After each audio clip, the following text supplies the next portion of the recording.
காவேரி தண்ணியை மறுக்கிறது தான் மேகதாட்டுடைய மோசமான விஷயம். இது தொடர்ந்து செல்லும்போது தமிழ்நாடு சுடுகாடாக மாறும், டெல்டா சுடுகாடாக மாறும். விஜய்க்கு நிறைய டிராபேக் இருக்கு, நிறைய தப்பு பண்றாரு.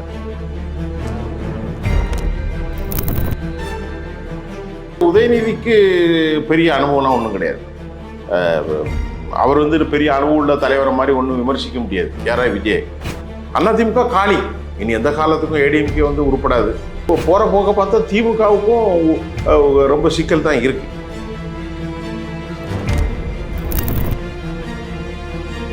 பி டீம் அப்படின்னு சொல்றாங்க எல்லாரும். இது இப்பதான் எனக்கு அந்த பி டீமுக்கான அர்த்தம் புரியுது. இது அதிமுகவின் பி டீமாக மாறி அதிமுக இல்லாத ஒரு சூழலை கொண்டு போயிருக்கு.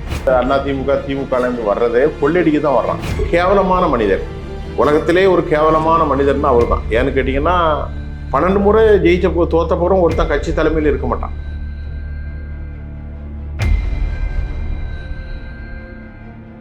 iPlus TV, India's #1 QLED TV, crystal clear picture quality with 3-year replacement warranty, smart voice, smart entertainment. 4ஆம் துணை நேயர்கள் அனைவருக்கும் வணக்கம். இன்று நம் நிகழ்ச்சியின் சிறப்பு விருந்தினர் அரசியல் விமர்சகர் சுஃபியான் அவர்கள் இணைந்துள்ளார். வணக்கம் சார். வணக்கம். சட்டமன்ற கூட்டத்தொடரின் 2வது கூட்டத்தொடரானது இன்னைக்கு கூடியிருக்கு. இதில் முக்கியமாக பார்த்தீங்கன்னா பல தீர்மானங்கள் நிறைவேற்றப்பட்டிருக்கு. அதற்கு எதிர்க்கட்சிகளின் ஆதரவும் கிடைத்திருக்கு. இதை தாண்டி சட்டமன்றங்களில் என்ன மாதிரியான விஷயங்கள்லாம் நடந்துச்சுன்றதை பகிர்ந்துக்குங்க சார். அதாவது இந்த கேவலத்துக்கும் தமிழ்நாட்டுக்கு வஞ்சிப்பும் காரணம் முதல்ல பாஜகவும் காங்கிரஸ் தான். பாஜக 12 வருஷம் ஆட்சி பண்ணுது. Congress since the issue was started 1972களுக்கு பின்னாடி ஆரம்பிக்கப்பட்ட பிரச்சனை தான் காவேரி இஷ்யூ. இந்த மேகதாட்டு அப்படிங்கிறது காவேரியுடைய தண்ணியை மறைப்பது. காவேரி குடகுல ஆரம்பித்தாலும் அதிக சதுர கிலோமீட்டர் பரப்பளவு கொண்டது தமிழ்நாடு தான். நம்ம தமிழ்நாட்டில் தான் அது 7 மாவட்டங்களில் பரவி விரவி கடலில் கறக்குது. அப்படிப்பட்ட ஒரு சின்ன லாஜிக் என்னவென்றால், காவேரியினுடைய தண்ணி ஏற்கனவே பல வருஷமாக தமிழ்நாட்டில் திறந்து விடப்படவில்லை. காவேரியுடைய தண்ணியை அவர்கள் மடைமாட்டம் செய்து கொண்டிருக்கிற நேரத்தில் ராசிமணல் மேகதாட்டு போன்ற இடங்களில் உரிமையை அடுத்தவர்களுக்கு கொடுக்காமல் இதில் பெரிய அணைக்கட்டை கட்டி சிறு சிறு அணைகளை கட்டி கர்நாடக விவசாயிகளுக்கு திறந்து விடுவது தமிழ்நாடு சுடுகாடாக மாறும், டெல்டா சுடுகாடாக மாறும். இப்போ இந்த விஷயத்தில் லெட்டர் எழுதுறது மட்டுமல்ல, ஜுடிஷியரியுடைய நடவடிக்கைகளும் கூட அவர்கள் எடுத்திருக்கக்கூடிய அந்த நடவடிக்கைகளும் இம்ப்ளிமெண்டேஷனில் ரொம்ப போராக இருக்குது. காவேரி ஆணையம் அவங்க ட்ரிபியூனலில் தெளிவான தீர்ப்பை இத்தனை அளவு கொடுக்கணும் அப்படின்னு தமிழ்நாட்டுக்கு சொல்லியிருக்கிறாங்க. அதை கூட கொடுக்க மாட்டேங்க. இத்தனை டிஎன்பிசியை நம்ம கொடுக்கப்பட வேண்டும் தமிழ்நாட்டுக்கு அப்படின்றலாம் சொல்லியிருக்கிறாங்க. ஆனாலும் அதை கொடுக்க மறுத்து தற்போது அதை இடையில நான் கொடுக்க ஒரு சொட்டு தண்ணி கொடுக்காம இப்போ டிகே சிவகுமார், முன்னால் இருந்த எடியூரப்பா, தேவராஜ் அரசு காலத்திலேருந்து இந்த பிரச்சனை தொடருது. இப்போ ஒரு விவகாரம் என்னவென்றால், காவேரி தண்ணியை மறுக்கிறது தான் மேகதாட்டுடைய மோசமான விஷயம். இது தொடர்ந்து செல்லும்போது காங்கிரஸ் ஆட்சி இன்னைக்கு டிகே சிவகுமார், சித்தராமையா இருந்த காலத்திலும் சரி, ஏற்கனவே அவங்க எல்லாருமே கர்நாடக வெறியர்கள் எதுவும் கொடுக்க மாட்டாங்க. இது ஒரு நேஷனல் இன்ட்ரெஸ்ட். எல்லா வளங்களும் பகிர்ந்தளிக்கப்பட வேண்டும் என்பது தேச ஒற்றுமை. அப்போ குடகுல அது பாய்ந்தாலும் அதனுடைய வழித்தடங்கள் தமிழ்நாட்டில் தான் இருக்குது. 400 சதுர கிலோமீட்டர் தமிழ்நாட்டில் பறந்தான் அது நீர் கிடக்குது. உங்களுக்கு டெல்டா பகுதிகள், தஞ்சை, திருவாரூர் எல்லா இடங்கள்லையுமே வருது. அப்படி வரக்கூடியதை சின்னதாக புரிஞ்சுக்கிட்டா வரக்கூடிய தண்ணியை அணை போட்டு தடுப்பது. இதுதான் மேகதாட்டு. இதுக்கு ஒன்றும் பெருசாக சொல்ல வேண்டியதில்லை. இப்போ இவர் எப்படி தடுக்க போகிறார்? பலம் அவர்களுக்கு தான் இருக்குது. காங்கிரஸ் கூட இருக்காங்க. தமிழ்நாடு காங்கிரஸ் இவர்களுக்கு தமிழ்நாட்டுக்கு ஆதரவாக பேசுவாங்க, அங்குள்ள காங்கிரஸ் அங்கே ஆதரவுக்கு பேசுவாங்க. அந்த இங்கே இன்னொரு விஷயம் சொல்லியிருக்காங்க. அதாவது தமிழ்நாடு காங்கிரஸ் கர்நாடகா காங்கிரஸ் கிட்ட சொல்லணும், இங்கே இருக்க எம்எல்ஏக்கள் இருந்து எல்லாருமே கர்நாடகா காங்கிரஸ் கிட்ட பேசி இதை தடுத்து நிறுத்தணுன்ற மாதிரியான ஒரு கோரிக்கை முன் வச்சிருக்காங்க சார். தடுத்து நிறுத்துறதுக்கு சொன்னாலும் அதை அவங்க இம்ப்ளிமெண்ட் பண்ணணுமே. தடுத்து நிறுத்துறதுக்கு சொன்னாலும் அவர்கள் இம்ப்ளிமெண்ட் பண்ணணும். அது கொஞ்சம் சிக்கலான ஒரு சூழ்நிலை தான். தமிழ்நாடு தொடர்ந்து, அதாவது காவேரி ஆணையம் சொல்லிட்டாங்க, இத்தனை வந்து டிஎன்பிசி, அதாவது தண்ணியை வந்து இவ்வளோ கொடுக்கணும், இத்தனை குவான்டிட்டி வந்து தமிழ்நாட்டுக்கு கொடுக்கப்பட வேண்டும். அதை கூட அவர்கள் வந்து கொடுக்க மறுக்கிறாங்க. அப்போ காவேரி ஆணையம், ட்ரிபியூனல், நீதிமன்றம் என்ன மதிப்பு இருக்குது பாருங்கள். இப்போ ஜூன் ஜூலையில் இவ்வளோ கொடுக்கணும், ஆகஸ்ட் செப்டம்பரில் இவ்வளோ கொடுக்கணும், நவம்பர் டிசம்பரில் இவ்வளோ கொடுக்கணும், ஜனவரிக்கு அப்புறம் இவ்வளோ கொடுக்கணும், கடுமையான கோடை ஏப்ரல் மேலே இவ்வளோ கொடுக்கணும். அப்போ தான் வந்து டெல்டாவில் வந்து 3 போகமாவது விளையும். இப்போ 2 போகம் விளையாது. டெல்டா சுடுகாடாக மாறி போயிடும். இது ரொம்ப ஒரு ஆபத்தான போக்கு. இதில் வந்து நம்ம பல விஷயங்கள், அதாவது மக்கள் எதிர்பார்த்தாங்க இந்த சட்டமன்றம் வந்து பயங்கரமாக இருக்க போது, பல மோதல்கள், இந்த வாக்குவாதங்கள்லாம் இருக்கும் அப்படின்ற மாதிரி எதிர்பார்த்தாங்க. ஆனால் அதற்கு எதிர்மறையாக பார்த்தீங்கன்னா ஸ்மூத்தாக போயிட்டுருக்கே சார். எதிர்க்கட்சி தலைவர்கள் ஆதரவு கொடுக்குறதும் ரொம்ப ஸ்மூத்தாக போயிட்டுருக்கு. அதில் ஏதாச்சும் பிரச்சனைகள் இல்லை சிக்கல்கள் வர காத்திருக்கா இனி வரும் காலங்களில்? இல்லை, அது சுபுத்தா போகிறதுக்கு இப்போ வந்து 38 நாளில் ஒரு பெரிய டிசன்ட் வாய்ஸ் ஒன்றும் இல்லை. உதயநிதி கொஞ்சம் ஆக்டிவாக இருக்கிறதாக அடையாளப்படுத்திக்கிட்டு பண்ணுறாங்க. இவங்க வந்து கொஞ்சம் டைம் கொடுக்கணும். நான் டைம் கொடுக்காம எல்லா விஷயத்தையும், இது வந்து இன்னைக்குள்ள பிரச்சனை இல்லை, 1885 உள்ள பிரச்சனை தான் இது. 1900 கழிஞ்சு 2027 வந்துருச்சு. அதனால் இதில் விஜய் மூலமாக வந்து மேகதாட்டு வந்து it's that has means the law pending on this court desk. அதனால் what will happen today tomorrow I can find out exactly. இது வந்து கம்ப்ளீட்லாக legitimate process that has been influenced by the political power. அப்படி தான் 2 கட்சிகளும். அரசாங்கத்தின் ஆதரவு பெற்ற மாநிலமாக காங்கிரஸ் இருக்கிற ஒரே இடம் நீ கர்நாடகா தான். தென் மாநிலங்களில் கால் ஊனி இருக்கக்கூடிய மாவட்டம் இதுதான். இப்போ இந்த நிலையில் நாம் இப்போ பேசுகிறது, டிஎம்கே வந்து இப்போ கொஞ்சம் செயற்கைத்தனமாக ஆக்ட் பண்ணுறாங்க. இப்போ நம்ம பார்க்குறது எப்படின்னா செயற்கைத்தனமான ஆக்டிங். அதனால் அவர்களுக்கு இழப்பு என்னென்னா, கட்சிகளையும் இழந்தார்கள், மக்கள் மனசுலேருந்து அவருக்கு இடம் பிடிக்கலை. இப்போ என்னதான் அவங்க குருட்டினைஸ் பண்ணாலும் அவங்கள பொறுத்தவரை ஒரு நல்ல ஆரோக்கியமான அரசியல் செய்யணும்னா ஒரு 6-7 மாதம் அமைதியாக இருக்கணும். ஏன் 1 வருஷம் கூட அமைதியாக இருக்கலாம். அவங்க அந்த 1 வருஷ காலத்தில் அரசினுடைய செயல்பாடுகளை பெருசாக விமர்சிக்கக்கூடாது. ஆனால் அது அமைதியாக இருந்தால் தான் அரசினுடைய தவறுகள் மக்களுக்கு ஆட்டோமேட்டிக்காக போய் சேர்ந்துடும். எதிர்க்கட்சி சட்டமன்ற தலைவராக உதயநிதி அவர்கள் முதல் முறையாக உரையாற்றுகிறார் 2 நாளாக. இதில் ஸ்டாலின் அவர்களும் இல்லை. இதனால ஸ்டாலின் அவர்களுடைய ஈடுபாடுன்றது பின்னாடி இருந்து ஏதாவது இருக்கா? உண்மைதான். அது வந்து ஒரு ஆரோக்கியமான அரசியல் இல்லை தான். ஆனால் இங்கே என்ன நடந்துச்சுங்கிறது தெரியல. நேற்று மிக முக்கியமாக பிஜேபியிலிருந்து ஆர்எஸ்எஸ் சாயல் உள்ள ஒரு தலைவர் என்கிட்ட பேசினார். அவர் பேசும்போது சொன்னார், சார் எனக்கு வந்து ஸ்டாலின் தோல்வி மேலே ஒரு டவுட் இருக்குது சார் அப்படின்னாரு. ஏன்னா நான் ஒரு பத்திரிக்கையாளனால எல்லா கட்சிக்காரங்களும் என்கிட்ட உண்மையை பேசுவாங்க. வெளிப்படையாக வேற பேசுவாங்க, ஆனால் உண்மையை பேசுவாங்க.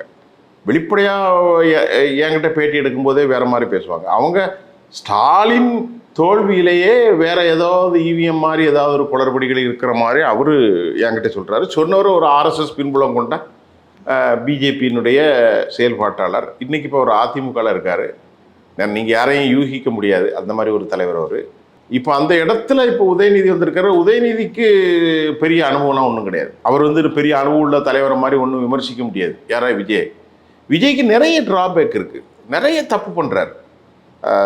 தப்பு பண்ணுறாருன்னா என்ன பண்ணுறாருன்னா, அவர் மீது நமக்கு ஒரு நன்மதிப்பு உண்டு, நல்லபடியாக ஆட்சி பண்ணணுங்கிறது தான் நமக்கு ஒரு ஆசை. ஏன்னா மக்களுடைய ஆசை பார்த்தீங்கன்னா 35% பேர் ஓட்டு போட்டிருக்காங்க. அது வந்து அவர் கொஞ்சம் பேச பழகணும், மௌனமாக இருக்கக்கூடாது, அடிக்கடி பேச பழகணும். அவருடைய ஆக்டிவிட்டீஸில் ஃபுல்ஃபில் ஆகிருக்கு. நேற்று எனக்கு ரொம்ப சந்தோஷமாக இருந்துச்சு. பரவாயில்லையே, 25 லட்சம் கொடுக்கக்கூடிய சிபிஎஸ்சி இதை வந்து ராஜ்மோகன் வந்து கம்மி பண்ணியிருக்காங்க, ரொம்ப சந்தோஷப்பட்டேன்.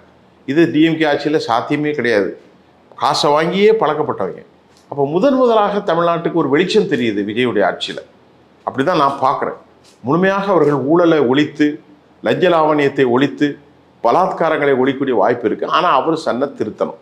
எழுதி கொடுத்த ஸ்கிரிப்டை சினிமாவில் பேச தெரிஞ்ச விஜய்க்கு நிச்சயமாக அவருக்கு இதோட நல்லா பேசுவார். எனக்கு தெரியும். ஏன்னா நான் ஒரு ஆரேட்டர், 3 மணி நேரம் மேடையில் பேசக்கூடிய ஆள், எனக்கு தெரியும். அவருக்கு அந்த ஸ்கில் இருக்குது. ஆனால் யாரும் குறை சொல்லாமல் நடக்க முடியாது. ஒரு ஆட்சிக்கு இடையில வந்து குறைகள் வரத்தான் செய்யும். நேற்று வந்து பிளாக் பேஜை அணிந்து கொண்டு தான் எல்லாரும் உள்ளே போனாங்க. மூத்த அதிமுகவினுடைய முன்னாள் முதலமைச்சராக ஓபிஎஸ் திமுகவின் சார்பிலே அந்த கருப்பு பேட்சஸ் இந்த அடையாளத்தை அணிந்து கொண்டு சென்றார்கள். அதுக்கெல்லாம் விடக்கூடாது. அதெல்லாம் மக்கள்கிட்ட ஒன்றும் பெரிய தாக்கத்தை திமுக இந்த கருப்பு பேஜை அணிஞ்சிட்டு போன உடனே மக்கள் இந்த அரசாங்கத்துக்கு எதிராக திரும்ப வாய்ப்பில்லை. அவங்கள்ட்ட இருக்கிற முக்கியமான டாஸ்க்கு, முக்கியமான பிரச்சனை என்னன்னு சொன்னால் பாலியல் பலாத்காரம், செக்ஷுவல் அட்ராசிட்டி எகெயின்ஸ்ட் ஸ்டூடெண்ட், நம்ம பிள்ளைகளுக்கு எதிராக, பெண் பிள்ளைகளுக்கு எதிராக நடக்கிறத உடனே நிறுத்தணும், போதை நிறுத்தணும், சட்ட ஒழுங்கை கவனம், இதுதான் அவங்களுக்கு முக்கியம். அதுக்கப்புறம் கூட நீங்கள் 1000 ரூபா கொடுக்கலாம், 1500 கொடுக்கலாம். முதல்ல இதை நிறுத்திட்டீங்கனாலே நீங்கள் பெரிய ஆள். அதுக்கப்புறம் ஊழலற்ற அரசாங்கம்னு ப்ரப்போஸ் பண்ணணும், தொலைக்காட்சிகளில் அறிவிப்பு செய்யணும்.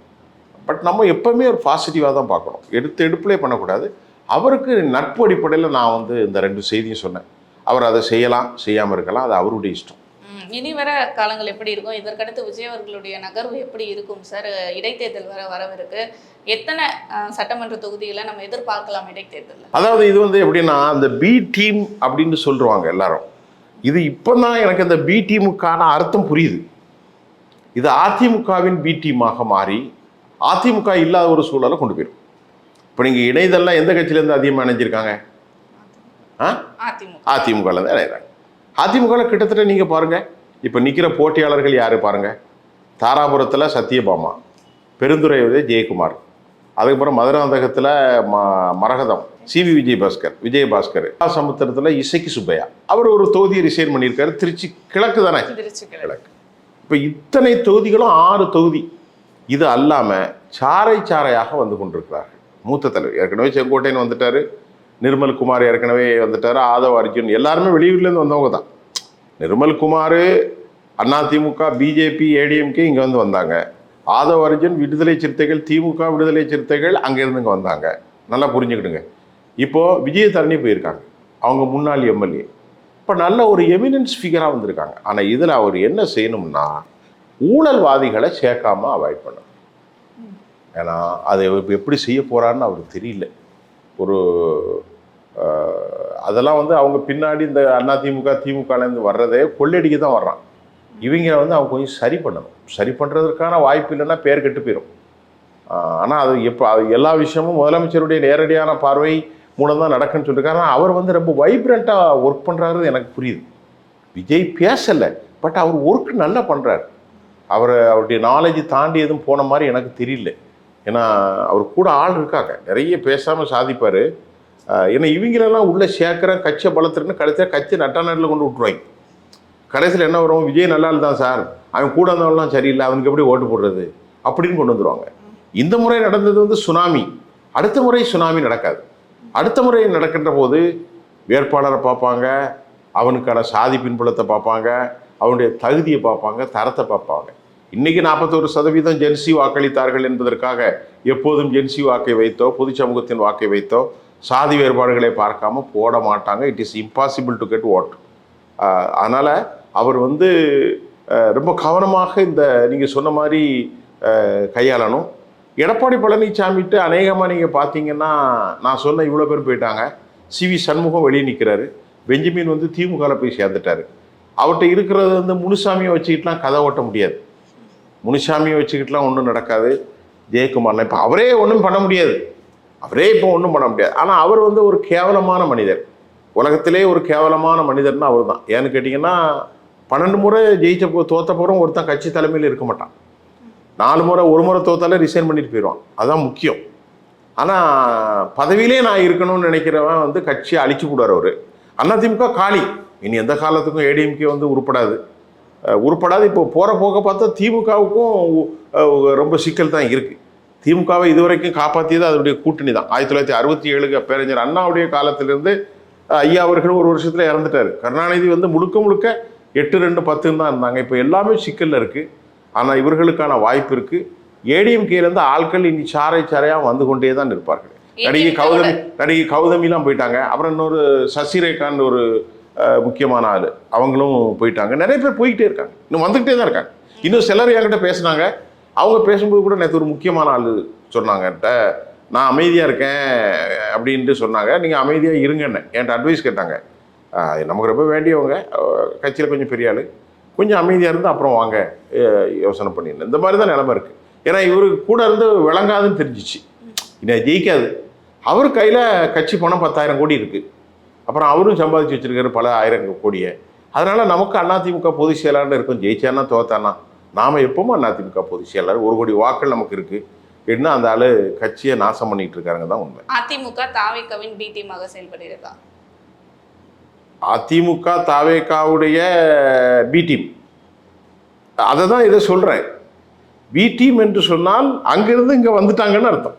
இப்போ செங்கோட்டையன்லேருந்து அவ்வளோ பேரையும் பாருங்களேன், நிர்மல்குமார் அதிமுக தானே. நான் சொல்கிறேன், அவர் பிஜேபிக்கு போனார், வாங்கினார். அந்த கட்சியை வந்து இப்போ அந்த கட்சியில் இருந்தவங்க யாருன்னா அடிப்படையான இருந்தவங்க, ஒன்றுமே தெரியாமல் இருந்திருக்காங்க. ஸ்ரீநாத்னு ஒருத்தர் இருந்தார், அந்த பொண்ணு ஒன்று சிவகாசியில் ஒரு பொண்ணு இருந்துச்சு, அந்த மாதிரி கமலின்னு ஒரு பொண்ணு மந்திரியாக இருந்தாங்க. இவர்களுக்கு ஒன்றுமே தெரியல, அவர்களுக்கு வாசிக்கவே தெரியல. இப்போ விஜய் அவர்களுக்கு எழுதி கொடுத்தா வாசிக்க தெரியாது. அரசியலில் பேசி வாசித்து கல்வியின் மூலம் பேச்சாற்றல் மூலம் அரசாங்கத்தை கவிதைகளின் மூலம் பிடித்தது தான் திராவிட முன்னேற்ற கழகம்.